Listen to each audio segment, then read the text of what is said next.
Hey guys, my name is Spencer Coffman. Thank you for watching the Deception Tips videos. They're all about teaching you how to read people and detect deception so that you will be able to tell if someone is lying to you. Today we are going to talk about a cool tactic that you can use to determine whether or not someone is telling a lie.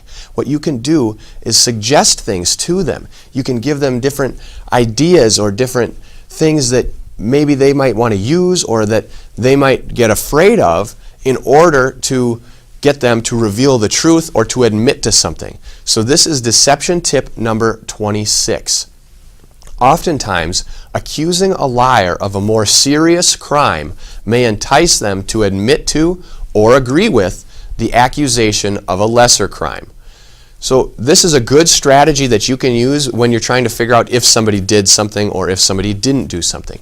Typically it would be if someone did something, because if you use this when they didn't do something, now it takes more of a place of a threat, such as like if you're talking to your kids and they say, well, I can't find my shoes, and you say, okay, well, if I find them, then you're going to get in trouble because you know that they didn't look very hard, and then they go back and then they find them. That's more of like a threat because they didn't do something.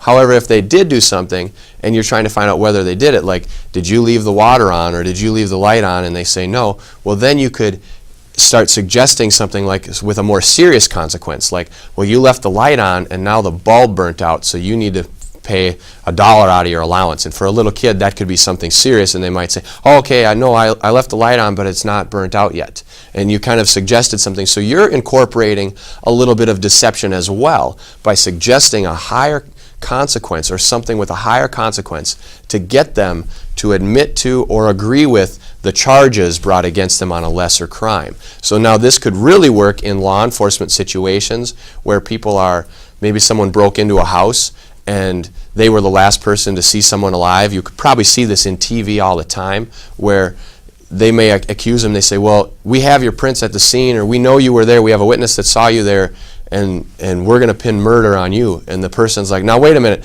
okay, fine, I was there, and I was there, but I just stopped by for a little bit and they were alive when I left them. And 2 minutes ago they were saying no, they weren't there.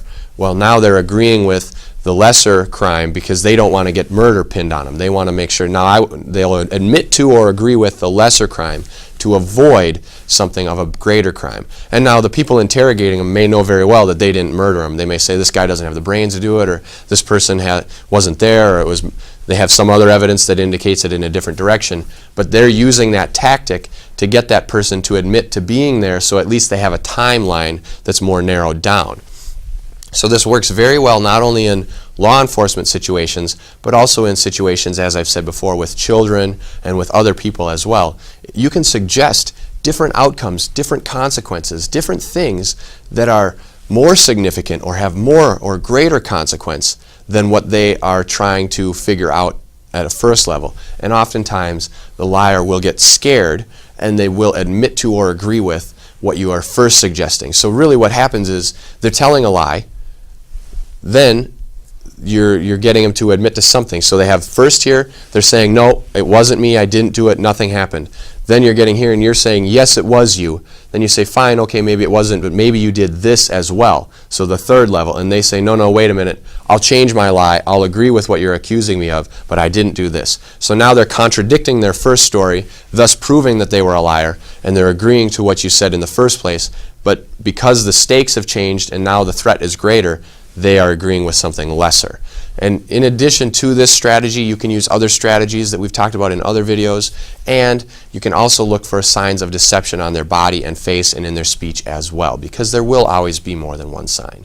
So if this is your first time watching the videos, I would love to have you subscribe to the channel on YouTube. Feel free to leave any comments or questions there as well. Also, we have all kinds of information available for you, books, blog posts, podcasts, etc., all on spencercoffman.com that are dedicated to teaching you exactly what everybody is saying. Until next time.